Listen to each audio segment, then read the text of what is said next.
Students, मैं Mamta Mittal PCT chemistry government senior secondary school Dawali village से आज हम करने जा रहे हैं क्लास 9 का लेसन 2। क्या हमारे आसपास के पदार्थ शुद्ध हैं?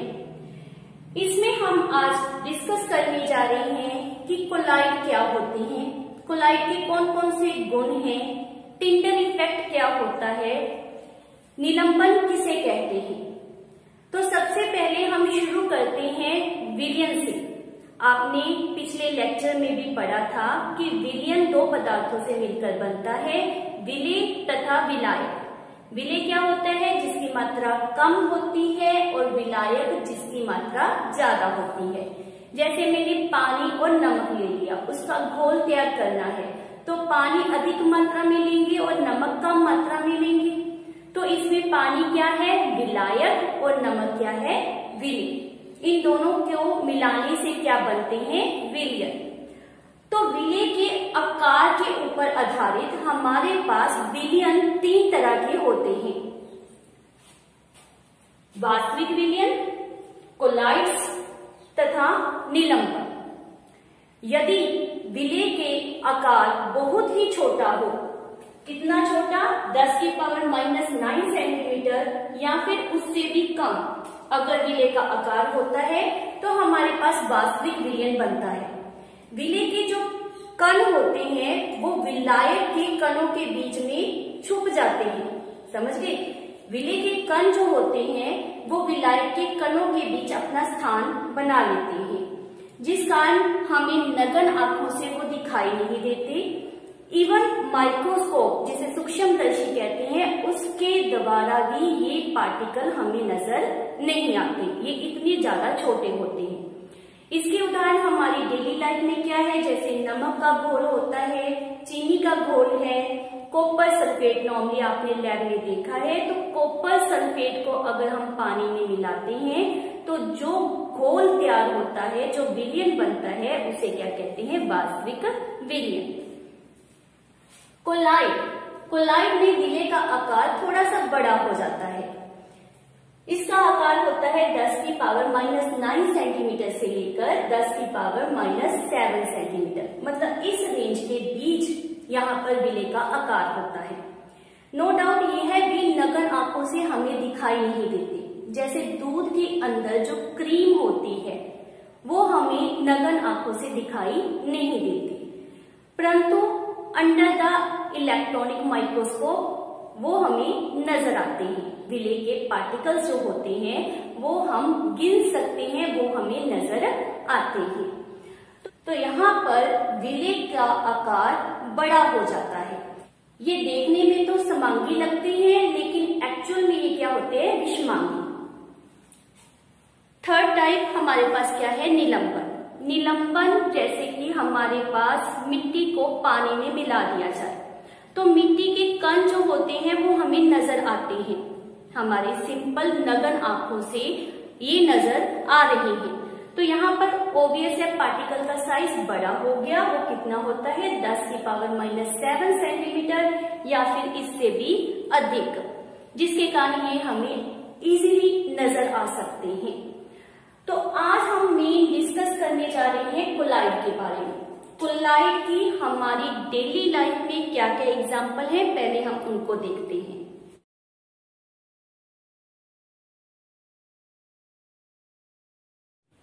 तो अभी जो आपने कोलाइडल विलयन की एग्जाम्पल्स देखी, हम उनके बारे में डिस्कस कर रहे हैं। हमारे पास पदार्थ की 3 अवस्थाएं पाई जाती हैं: ठोस, द्रव तथा गैस। ठोस, द्रव तथा गैस को यहाँ पर विलेय या विलायक किस रूप में यूज किया गया है, उसके बेसिस के ऊपर हमारे पास कोलाइड्स जो होते हैं वो टोटल 8 प्रकार के होते हैं। यहाँ पर एक बात और दिमाग में रखो कि जो हमारे पास विलेय है उससे कोलाइडल विलयन में नाम दिया जाता है परिक्षेपित प्रावस्था। परिक्षेपित प्रावस्था। और जो हमारे पास विलायक होता है उसे क्या नाम देते हैं? परिक्षेपण माध्यम।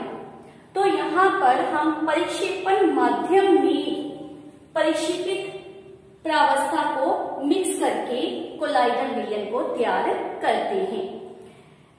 हमारे पास गैस को गैस में जब मिक्स किया जाता है तो उस समय कोलाइडल विलयन नहीं बनता।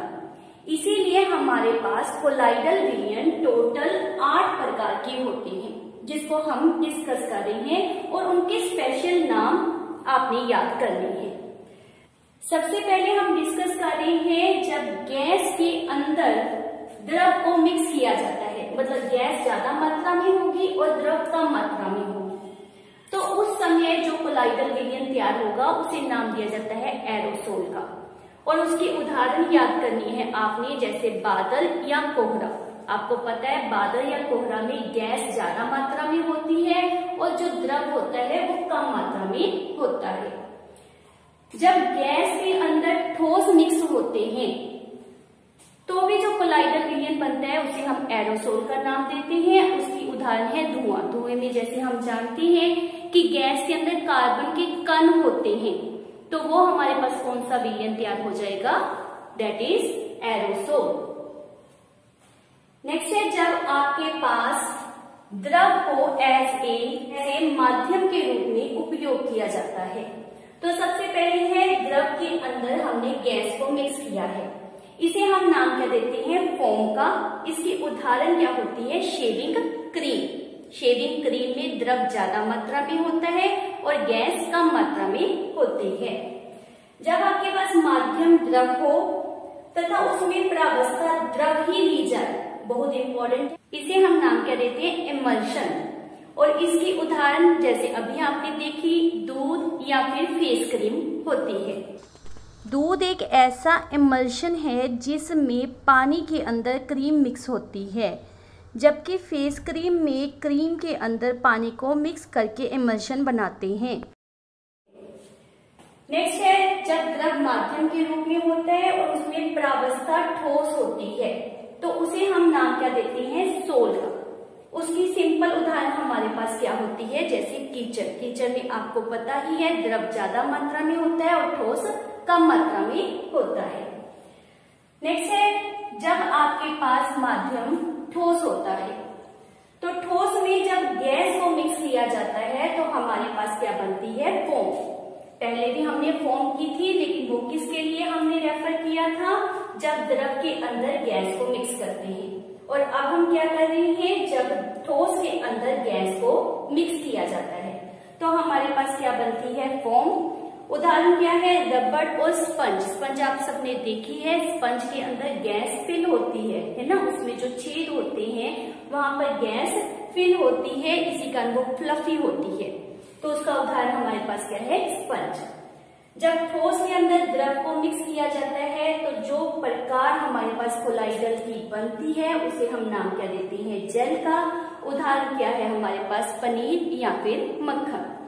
लास्ट है जब ठोस के अंदर ठोस को मिक्स किया जाता है तो उसे हम क्या कहते हैं, नाम ठोस सोल। सबसे पहले हमने नाम क्या किया था, ओनली सोल का, जब द्रव के अंदर ठोस को मिक्स किया था। अब हम क्या कह रहे हैं कि ठोस के अंदर ठोस को मिक्स कर रहे हैं, तो इसीलिए इसको नाम क्या देते हैं, ठोस सोल का।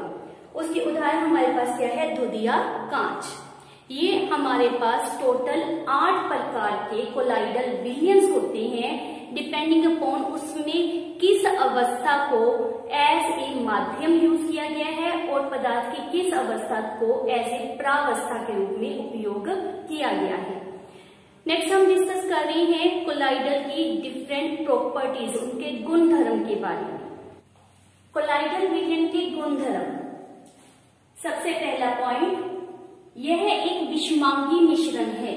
देखो बेटा, देखने में ये चाहे यह समांगी नजर आता है, परंतु इसके कणों को, इसके अंदर जो विलय के कण होते हैं उसको माइक्रोस्कोप के अंदर हम देख सकते हैं। इसी कारण इसका एक्चुअल नेचर क्या होता है कि यह एक विषमांगी मिश्रण है। सेकेंड पॉइंट, कोलाइडल के कणों का आकार इतना छोटा होता है कि हम इसके कणों को पृथक रूप से आंखों से नहीं देख सकते। इसे देखने के लिए हमें क्या यूज करना होता है, इलेक्ट्रॉन माइक्रोस्कोप। और इसके कणों का आकार आपने याद रखना है कि वह 10 की पावर -9 से लेकर 10 की पावर -7 सेंटीमीटर के बीच में होता है। ये जो कोलाइडल विलयन होते हैं ये फिल्टर पेपर से आसानी से गुजर जाते हैं। जैसे दूध लिया तो वो आपको पता है फिल्टर पेपर से आसानी से गुजर जाएगा। इसे बिना हिलाए डुलाए रखा रहने पर इसके विलय के जो कण होते हैं वो पृथक नहीं होते, जिससे यह सिद्ध होता है कि जो कोलाइडल विलयन होता है वह स्थायी होता है। और उसके स्थायी होने का कारण क्या होता है? वह होता है ब्राउनी गति। नेक्स्ट हमारा 5th पॉइंट है कि कोलाइडल कण जो होते हैं वह ब्राउनी गति को रिप्रेजेंट करते हैं, ब्राउनी गति को दिखाते हैं। ब्राउनी गति क्या होती है? जैसे आपको यहाँ डायग्राम में दिखाया गया है कि वह लगातार जिगजैग मैनर में घूमते रहते हैं, इसी कारण वो स्थायी होते हैं। इसे ब्राउनी गति क्यों कहते हैं? क्योंकि सबसे पहले रॉबर्ट ब्राउन साइंटिस्ट के द्वारा इसकी खोज की गई थी, तो उन्हीं के नाम के ऊपर कोलाइडल कणों की इस तरह की गति को हम नाम क्या देते हैं? ब्राउनी गति। क्लियर? नेक्स्ट हमारा पॉइंट है कोलाइडल के कणों के ऊपर ऋण या धन आवेश होता है, जिस कारण वह इलेक्ट्रोफोरेसिस के गुण को प्रकट करते हैं। ऋण मतलब नेगेटिव और धन मतलब पॉजिटिव। उनके ऊपर पॉजिटिव या नेगेटिव आवेश होता है। इसी कारण जब हम यू शेप ट्यूब में, जैसा कि आपको डायग्राम में दिख रहा है, यू शेप ट्यूब में कोलाइडल विलयन को लेते हैं और उसके दोनों सिरों के ऊपर आवेश बाय इलेक्ट्रोड हम अप्लाई करते हैं। एक तरफ कैथोड और दूसरी तरफ एनोड, मतलब एक तरफ नेगेटिव और दूसरी तरफ पॉजिटिव आवेश को जब अप्लाई किया जाता है तो जो कोलाइडल के कण होते हैं वो ऑपोजिट इलेक्ट्रोड की तरफ, मतलब जब कोलाइडल के कणों के ऊपर घन आवेश होता है तो वो ऋण इलेक्ट्रोड मींस कैथोड की तरफ गति करते हैं, और जब कोलाइडल के कणों के ऊपर ऋण आवेश होता है तो वह घन आवेश मतलब एनोड की तरफ गति करते हैं। कोलाइडल के कणों की इस गति को हम with the help of microscope भी देख सकते हैं, और इसी को हम नाम क्या देते हैं? इलेक्ट्रोफोरेसिस का। और यह किसमें दिखाई देता है आपको? कोलाइडल विलयन में। तो यह कोलाइडल विलयन का बहुत ही विशेष गुण होता है। लास्ट एंड वेरी इंपॉर्टेंट हमारा जो पॉइंट है कि कोलाइडल विलयन में एक ऐसा गुण है जिसके द्वारा आप वास्तविक विलयन और कोलाइडल विलयन में अंतर दिखा सकते हो। क्योंकि देखो बेटा, दोनों देखने में समांगी होते हैं, तो हमें कैसे पता चलेगा कि यह कोलाइडल है या फिर वास्तविक विलयन है? उसको हम बहुत ही साधारण सी एक्टिविटी से भी देख सकते हैं, जिसे हम नाम क्या देते हैं? टिंडल प्रभाव। यह क्या होता है अब हम उसके बारे में डिस्कस कर रहे हैं। टिंडल प्रभाव की खोज वैज्ञानिक टिंडल के द्वारा की गई थी।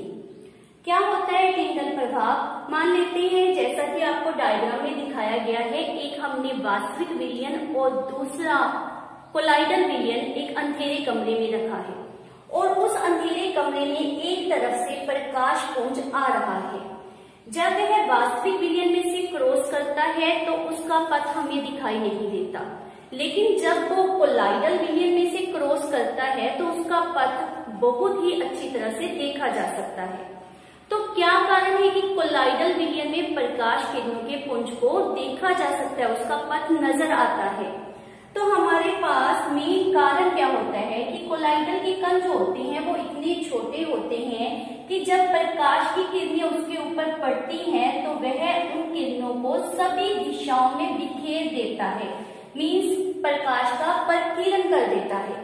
प्रकाश का प्रकीर्णन करने के कारण आपको उसका जो पथ है वो दिखाई देता है, जिसे हम नाम क्या देते हैं? टिंडल प्रभाव का।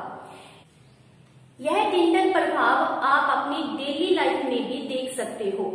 मान लेते हैं जब आप किसी घने जंगल से क्रॉस कर रहे हो तो घने जंगल में कोहरा नॉर्मली छाया हुआ होता है, और उसकी घनी पत्तियों के बीच में से प्रकाश किरणें आ रही होती हैं। तो उस समय कोहरे में प्रेजेंट जल के जो कण जो प्रेजेंट होते हैं वो प्रकाश की किरणों को बिखेर देते हैं, उनका प्रकीर्णन करते हैं। तो आपको प्रकाश किरणों का पथ जो होता है वो आसानी से नजर आता है, जिसे हम नाम क्या देते हैं? टिंडल प्रभाव। इसी के ऊपर आप वास्तविक तथा कोलाइडल विलयन के बीच में अंतर आसानी से कर सकते हो। तो यह थे हमारे पास कोलाइडल विलयन के गुण। नेक्स्ट अब हम करेंगे निलंबन के गुण। तो अब हम करने जा रहे हैं निलंबन के गुणधर्म। निलंबन में जैसे कि हमने पहले पढ़ा था, कणों का आकार जो होता है वो बड़ा होता है।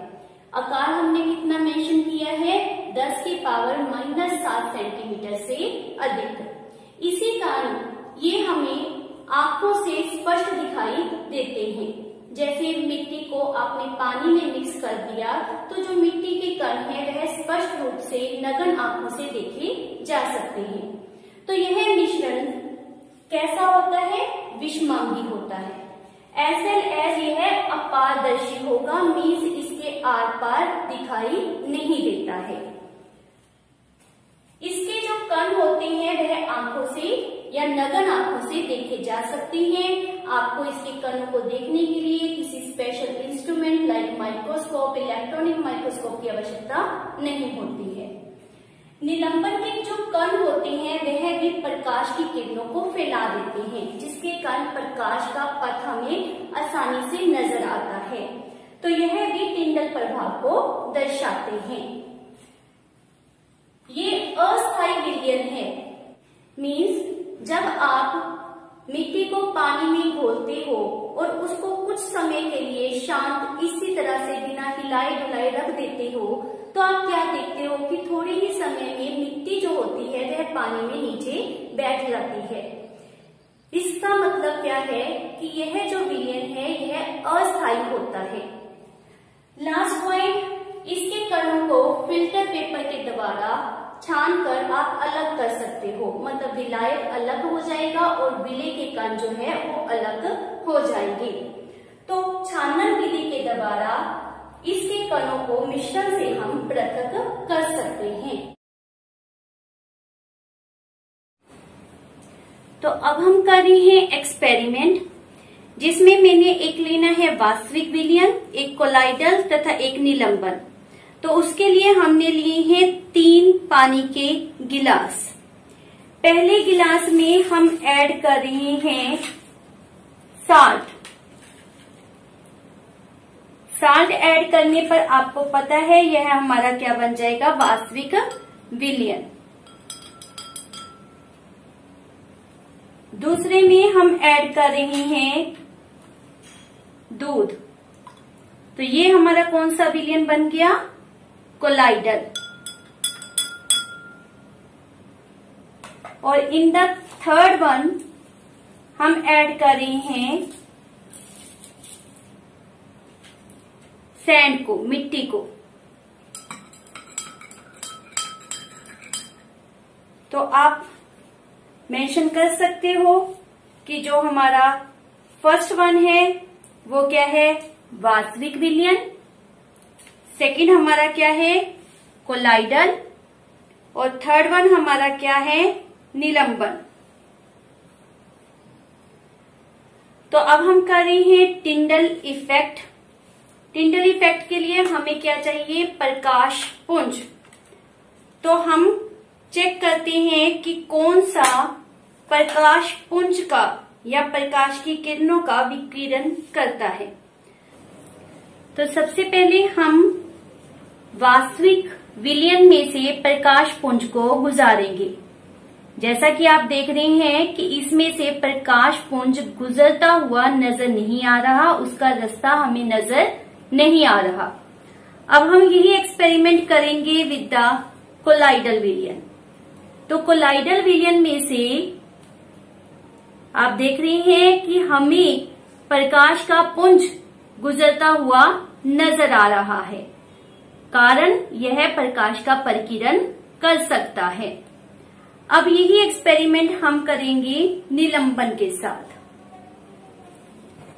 तो निलंबन क्या दिखाता है, हमें क्या नजर आ रहा है कि यहाँ पर भी प्रकाश पुंज गुजरता हुआ नजर आता है।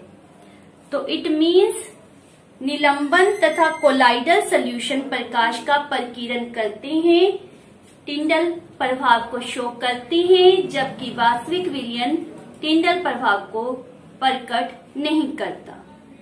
हमारा आज का lecture examination point of view से बहुत ही इम्पोर्टेंट है।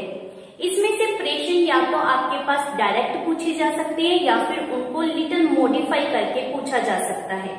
तो इस टॉपिक में से आपके पास कौन कौन से प्रश्न पुट किए जा सकते हैं, अब हम उनको डिस्कस करेंगे।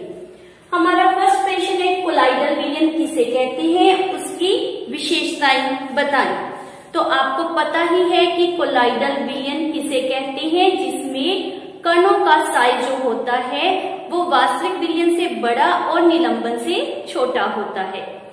एज वेल एज जितने भी हमने इसके गुणधर्म किए हैं वो उसकी क्या होती हैं, विशेषताएं। तो यहाँ पर हम उन विशेषताओं को डिस्कस करेंगे। नेक्स्ट इसी तरह का हमारा नेक्स्ट प्रश्न है कि निलंबन किसे कहते हैं, उसकी विशेषताएं बताएं। तो ये भी आप इजीली डिस्कस कर सकते हो, मेंशन कर सकते हो। नेक्स्ट हमारे पास प्रश्न पुट किया गया है कि दिए हुए विलयन में से कोलाइडी विलयन को कैसे पहचान करेंगे। तो हमने क्या रेफर करना होगा इसमें कि हमारे पास जो 3 विलयन दिए गए हैं, वन इज वास्तविक, दूसरा कोलाइडल और तीसरा निलंबन।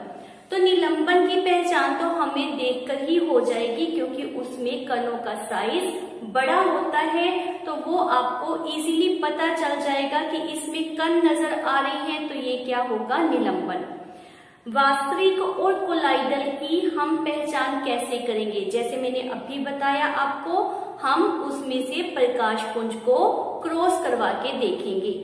अगर प्रकाश पुंज जो है वो फैल जाता है, वो टिंडल प्रभाव को शो करता है, प्रकाश का प्रकीर्णन करता है, तो हम उसे कहेंगे कि ये कोलाइडल विलयन है, अदरवाइज वह क्या होगा, वास्तविक विलयन। तो इस तरह से हम मेंशन कर सकते हैं ऑन द बेसिस ऑफ टिंडल प्रभाव कि कौन सा कोलाइडल है और कौन सा वास्तविक। तो इस प्रश्न को हम इस तरह से अटेम्प्ट करेंगे। नेक्स्ट हमारा है कुछ कोलाइडल विलयंस की उदाहरण दो।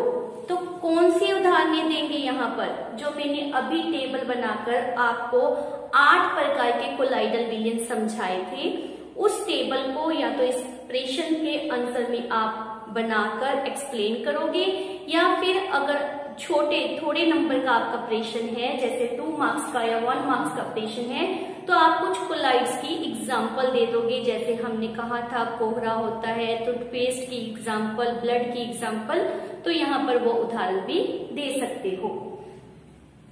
क्या होता है जब कोलाइडल विलयन से विद्युत धारा को प्रवाहित किया जाता है। तो अब दिमाग में रखना है कि प्रकाश पुंज के समय टिंडल प्रभाव होता है, जबकि जब हमें कहा जाता है दैट इज विद्युत धारा को प्रवाहित किया गया है, तो विद्युत धारा के समय हमने क्या किया था, यू शेप ट्यूब बनाई थी और उस प्रक्रिया को नाम दिया गया था इलेक्ट्रोफोरेसिस।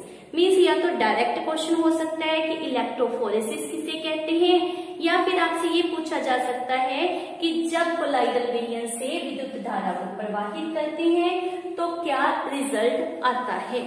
तो ये प्रश्न में आप इलेक्ट्रोफोरेसिस की पूरी प्रक्रिया को मेंशन करोगे।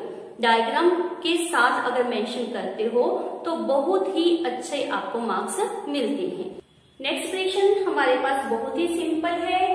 क्या आपसे क्वेश्चन पुट किया जा सकता है कि कोलाइडल विलयन तथा वास्तविक विलयन में अंतर लिखो।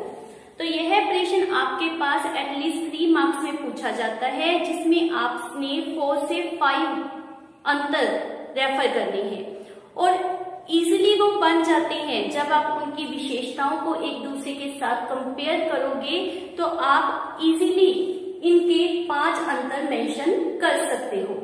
तो ये जो आपने लेक्चर सुना है उसके बेसिस के ऊपर आप अपने आप अंतर बनाओगे। नेक्स्ट इसी तरह से आपसे पूछा जा सकता है कि कोलाइडल विलयन तथा निलंबन में अंतर लिखो। तो ये भी हो जाएगा। उसी तरह से आपने उसकी विशेषताओं को कंपेयर करना है, आप उसका आंसर दे सकते हो। या फिर ये भी क्वेश्चन पुट किया जा सकता है कि वास्तविक विलयन तथा निलंबन में क्या अंतर है। तो अगर आप अच्छी तरह से वास्तविक विलयन, निलंबन, कोलाइड को जानते हो तो आप आरामदारी से इनके आंसर दे सकते हो। नेक्स्ट 5 मार्क्स में आपके पास प्रश्न पुट कर सकते हैं कि वास्तविक विलयन, कोलाइड तथा निलंबन में अंतर लिखो। मतलब तीनों के अंतर आपने मेंशन करनी होती है। जैसा कि ये 5 मार्क्स में पुट करते हैं तो आपने एटलीस्ट 5 डिफरेंसेस यहाँ पर मेंशन करनी है। तो ये थे हमारे इम्पोर्टेंट क्वेश्चंस जो आपके पास एग्जाम में आ सकते हैं। तो इस प्रकार आप देख ही रहे हो कि आपके पास ये वाला टॉपिक बहुत इम्पोर्टेंट है। इस पर आधारित प्रश्न आपके पास बहुविकल्पित में, लघु उत्तरात्मक एज वेल एज बड़े प्रश्नों में भी पूछे जा सकते हैं। तो इस टॉपिक को आपने अच्छी तरह से लर्न करना है। Thank you for watching my video.